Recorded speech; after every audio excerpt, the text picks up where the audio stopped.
The Harlow estate sat like a glittering crown atop the Beverly Hills hillside. Glass walls, steel beams, infinity pools. Everything about it screamed power and perfection. To outsiders, it was a dream home. But inside, it was a palace without laughter, a castle without warmth. Jeffrey Harlow, billionaire CEO of an international tech empire, had built an empire from the ground up. At only 42, he was considered a business genius, calculated, sharp, and relentlessly focused. He had married Vivienne, a stunning socialite whose beauty turned heads in every room she walked into. She wore elegance like a second skin and attended every charity gala, luxury brand launch, or fashion week event she could squeeze into her calendar. Together they had one daughter, Leah, a 5-year-old girl with curly chestnut hair and eyes too big for her delicate face. She spent her days in the nursery or out on the patio under the watch of nannies, coloring alone or watching cartoons in silence. Jeffrey loved his daughter, and he loved Vivienne too, or so he told himself. But somewhere along the path of success and luxury, he had traded time for power and intimacy for productivity. The home he once dreamed of was now just a base of operations. His wife was a picture on a red carpet, and his daughter, a soft voice he only heard in the background. Vivienne, on the other hand, was married more to the idea of perfection. Her wardrobe was impeccable. Her Instagram feed was curated to near artistic levels. But real connection? That had withered like an untouched bouquet left too long on marble. The house had everything they needed. Staff at their beck and call, private chefs, a home theater, indoor spa, even a personal barista. But what it didn't have was life. The staff moved with quiet obedience. Music never played unless requested. Laughter? That was a sound long forgotten. Then everything changed the day Jeffrey's cousin came to visit. It had been years since Marcus Harlow and Jeffrey had spent real time together. Marcus was his mother's nephew, raised in the same neighborhood in South Chicago where Jeffrey grew up before his fortunes turned. Marcus never left that life. He worked as a mechanic, lived modestly with his wife Cynthia and their 7-year-old son, Jaden. But what they lacked in luxury, they made up for in joy. When Jeffrey extended an invitation, partly from nostalgia, partly guilt, Marcus had accepted excitedly. And now here they were, dragging modest suitcases up the wide marble staircase, Cynthia smiling brightly and Jaden bouncing with excitement. Cynthia was everything Vivienne wasn't. She wore simple sundresses, styled her hair in natural curls, and laughed with her whole body. She wasn't loud, just open. Her affection for Marcus was obvious. She touched his arm when he joked, kissed his cheek without hesitation, and laughed at the way he exaggerated every story. Jaden was energetic and curious, unlike Leah, who shyly hid behind the nanny when first introduced. But it didn't take long for him to invite her to build Lego castles in the playroom. Vivienne noticed everything, and she hated it. From the mismatched sneakers Jaden wore, to the way Cynthia giggled freely during lunch. She cringed when Marcus let out a belly laugh at the dinner table, or when Cynthia asked the chef if she could please learn how to make that fancy salmon with the green stuff. "She's asking our private chef for cooking lessons," Vivienne hissed to Jeffrey one night. "This is not a community kitchen." Jeffrey sipped his whiskey slowly. "They're family, Viv. Marcus helped me get my first job. He let me sleep on his couch when I had nowhere to go. I won't throw them out." Vivienne scoffed. "They're embarrassing. They don't know how to act. This isn't their world." Jeffrey didn't respond. His eyes stared ahead, glazed over with the weight of 1,000 business decisions. But something about Marcus's smile, so easy, so full, lingered in his mind longer than he wanted to admit. A few days into their stay, Cynthia and Marcus decided to explore the house while the kids played outside. The mansion had many wings, and it was easy to lose track of rooms, some barely used, others meticulously designed. They entered a bedroom with large windows and soft rose-toned lighting. The bed was dressed in silk. The art on the wall was modern, the scent of lavender still fresh in the air. "It's beautiful," Cynthia whispered, awestruck Who sleeps here? I don't know, Marcus grinned, but I sure wouldn't mind staying here tonight. Cynthia laughed. You're ridiculous. Come here, he said, pulling her in for a kiss. Maybe it was the magic of the room. Maybe it was just love, raw and playful, rekindled in luxury. But they didn't resist the moment. They sank into the bed, holding each other like teenagers again, unaware that they had entered Vivian's private suite. The door opened. What the? Vivian's voice cut like ice. Jeffrey stood beside her, frozen. Cynthia and Marcus scrambled, mortified, sheets tangled, clothes half on, eyes wide. I'm so sorry, Cynthia stammered. We thought this was just out. Jeffrey's voice boomed. Get out of this room. Now. Vivian didn't say a word. Her eyes burned as she turned on her heels and walked away. That night, as rain poured outside and thunder rolled through the hills, Jeffrey told Marcus and Cynthia to pack their bags.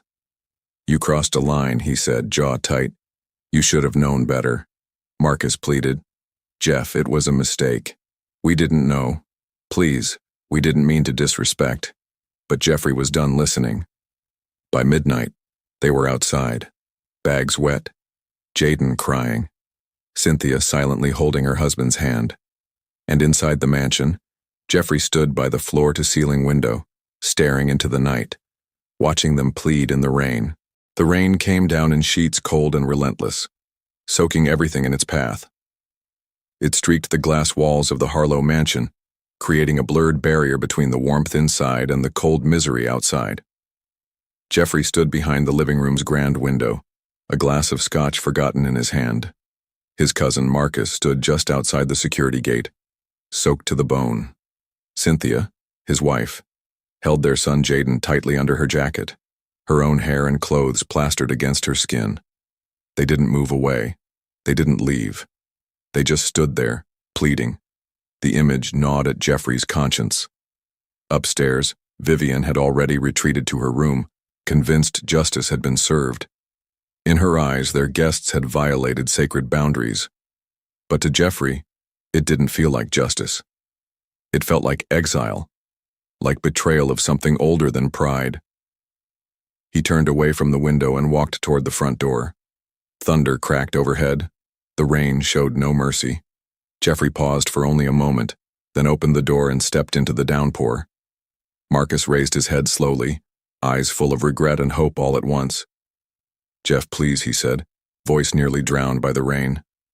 I know we crossed a line, but it was a mistake. Don't punish my family for my foolishness. Cynthia's lips trembled. We didn't mean to disrespect your home. We were just caught up in the moment. Jaden whimpered softly, trembling in his mother's arms. Jeffrey stared at them. His cousin who had once shared bread with him when they had nothing, the woman who spoke with kindness even when judged, and the boy who had brought laughter into a house long starved of joy. He exhaled sharply and said, "Come inside." Marcus blinked, stunned. You mean it? Your family, Jeffrey said, and family doesn't sleep in the rain.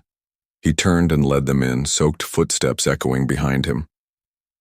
That night, after warm showers and dry clothes, Marcus and his family were quietly escorted to a different part of the mansion, a private guest wing at the far end, away from the main family quarters. It had its own kitchen, sitting area, and private entrance. Not luxurious like the main wing, but comfortable, safe. Vivian didn't come down. She didn't speak to them, but she didn't protest either. Leah, however, broke the silence. She ran across the marble floor and flung herself into Jaden's arms with a giggle, her voice louder than it had been in days. That night, the two children built a pillow fort in the guest wing and fell asleep watching cartoons. Cynthia and Marcus tucked them in together, grateful just to have shelter again. They were quieter now, careful with their movements, respectful of the invisible tension in the air. But their love for each other never dimmed. They still held hands when walking, still teased one another at dinner, still played games in the garden when no one was watching. The next morning, the mansion felt heavier than usual but not as cold as before. Leah sat at the breakfast bar, finally smiling again as she recounted a funny dream involving her and Jaden flying a chocolate rocket. Even the staff noticed the difference, the way sunlight hit the floor differently when a child laughed. Later that afternoon, Marcus sent Jeffrey a text. "Thank you for taking us back in. I know we messed up. I take full responsibility. We never meant to be disrespectful. I just wanted Cynthia to see the kind of life you've built. To be proud of you like I always have." Jeffrey read the message 3 times before setting his phone down, something heavy and unspoken stirring inside him. One evening, Vivian returned early from a social event. She was still in her velvet dress and heels, clutching her designer purse, when she paused in the hallway. Through the glass panels lining the corridor, she could see the garden. There, under the twinkle of the patio lights, were Marcus and Cynthia. They weren't talking. They were playing tag. Real, childish, full-belly laugh tag. Cynthia darted behind a hedge. Marcus chased after her, slipped, and they both collapsed into laughter on the grass. Vivian stood still. Her heart felt unfamiliar. She couldn't remember the last time she and Jeffrey had played like that, or laughed without planning, or touched each other without thinking about appearances. She looked down at her heels, perfect, expensive, but aching, and turned away. The next few evenings, Vivian found excuses to wander near the guest wing. Once she claimed to be looking for her yoga mat. Another time she said she wanted to check on the rose bushes. Each time, she ended up watching them again. Sometimes it was Cynthia humming while watering plants. Other times it was the way Marcus helped Jaden build a cardboard rocket ship from boxes Leah had discarded. Vivian started to feel something she hadn't in years, longing, not for wealth or beauty, but for simplicity, for connection. One afternoon she found herself outside the guest wing garden while Cynthia sat trimming dead flowers. Vivian cleared her throat. Cynthia looked up, startled, then offered a smile. "Afternoon, ma'am." "You don't need to call me that," Vivian said, forcing a chuckle. "Vivian is fine." There was an awkward pause. You have a beautiful family," Vivian said at last. Cynthia smiled, softer now. "Thank you. They drive me crazy sometimes, but I wouldn't trade them for anything." Vivian hesitated, then sat down on the garden bench. "I used to think that if you had everything, money, beauty, luxury, you'd automatically be happy. But lately, I look at you and Marcus and I see something I don't even recognize anymore." Cynthia placed the pruning shears down. "Happiness isn't about what's in your house. It's about who you let into your heart." Vivian nodded slowly. "Do you think it's too late to change things?" Cynthia's eyes softened. "It's never too late, especially if the heart still wants to try."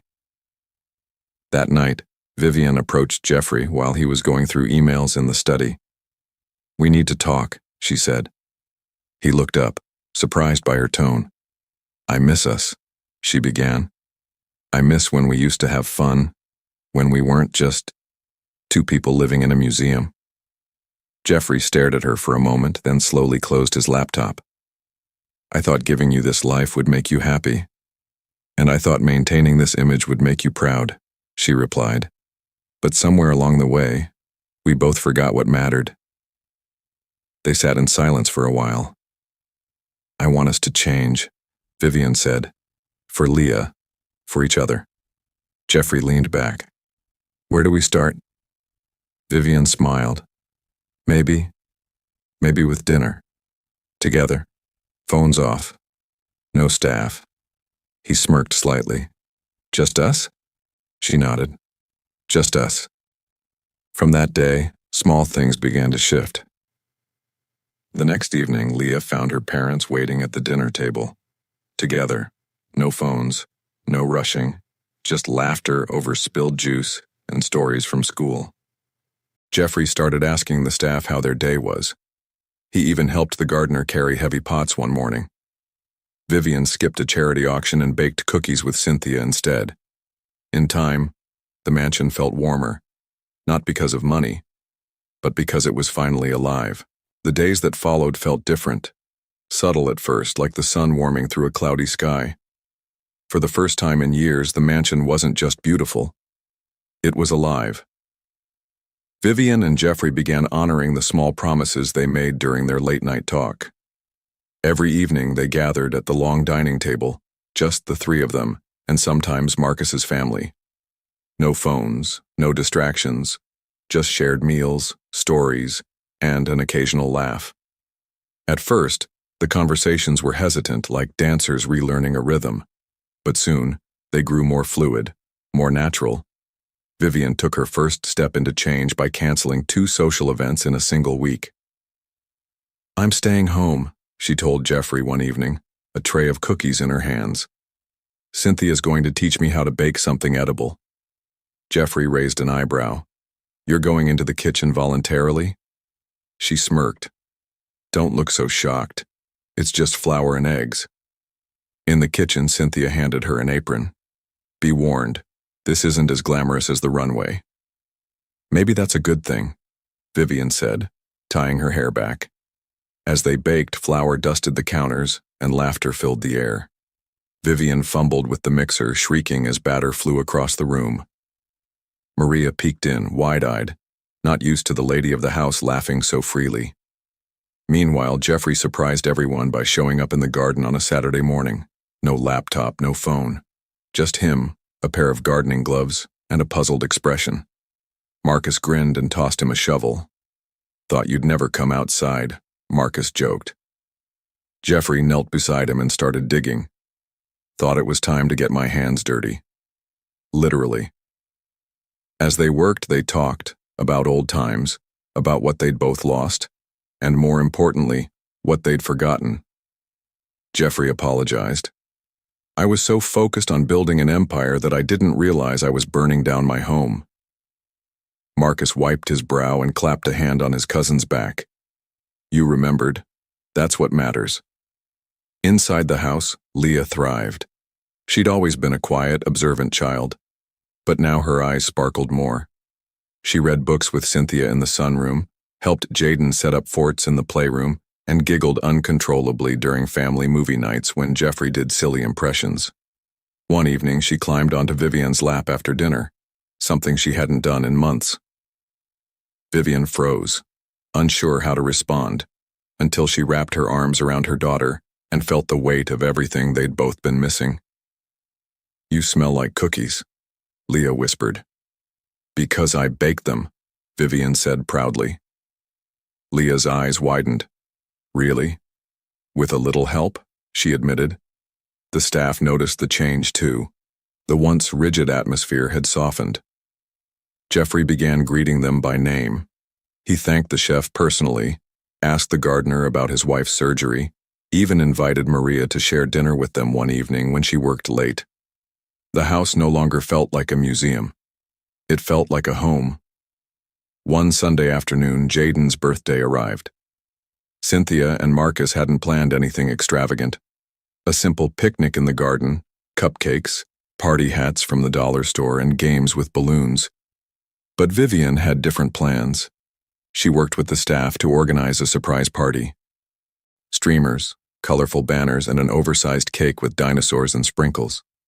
Jaden's name was written in bold letters, and Leah made a handmade card with stick figures holding hands and smiling. A complete family. Jaden squealed with joy as everyone yelled, "Surprise!" Cynthia's eyes filled with tears. "You did this?" Vivian smiled. "I just wanted to say thank you." Jeffrey lifted Jaden onto his shoulders and paraded him around the garden as everyone clapped and sang. Even the butlers joined in, clapping awkwardly but sincerely. The mansion glowed with more than lights. It radiated joy. That night, as the sun dipped below the horizon, Marcus sat with Jeffrey on the back patio. "You've changed," Marcus said, sipping his drink. Jeffrey chuckled.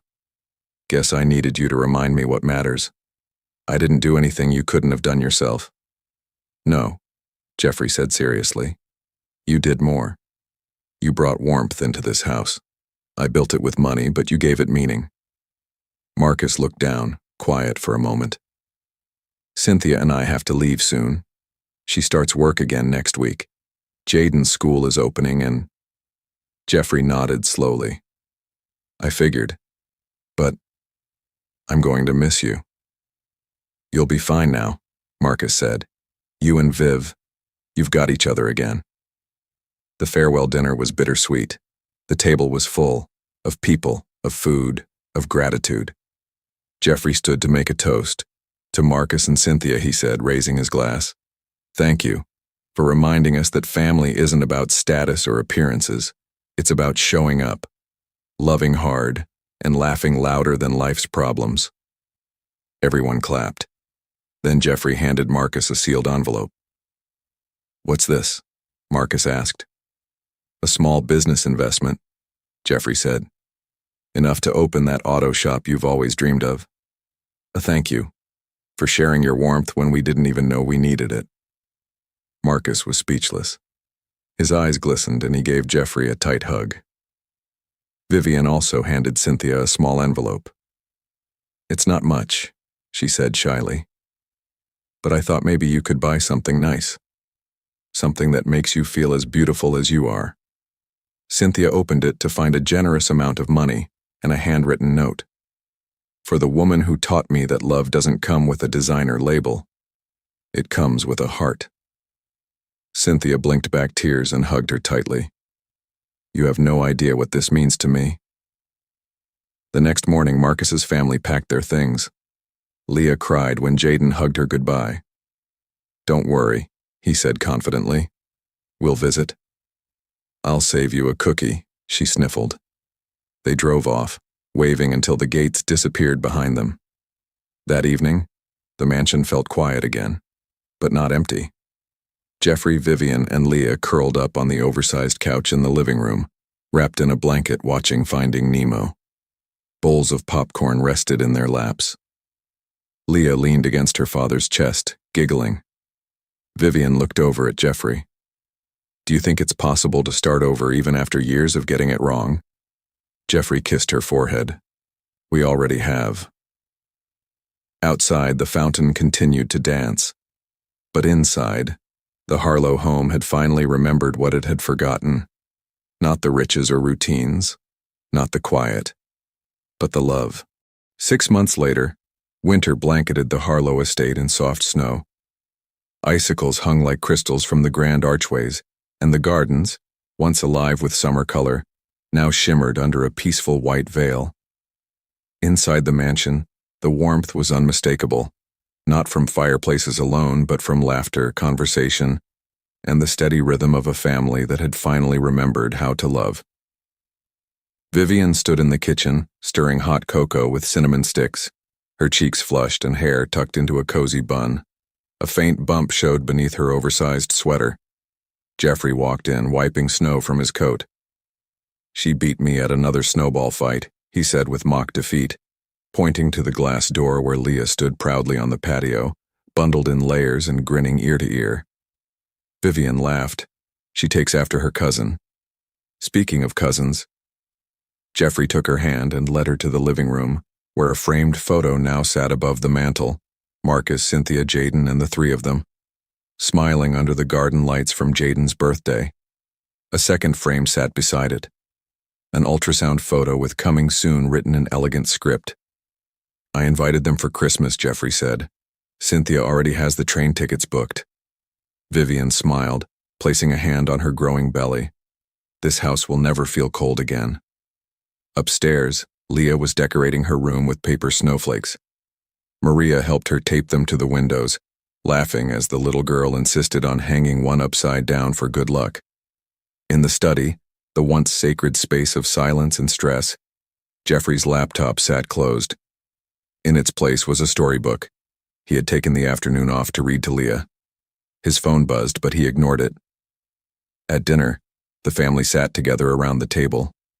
No screens, no distractions, only warm food, grateful hearts, and the kind of peace you can't buy. The mansion had changed, not in marble or square footage, but in something far greater. It had become a home, and in it lived a family that had once forgotten love, but chose to remember it forever. Thank you so much for watching and supporting my channel. Your love, comments, and shares mean everything to me. Grateful for each of you. Let's keep growing together. With love from Whispers of Hope.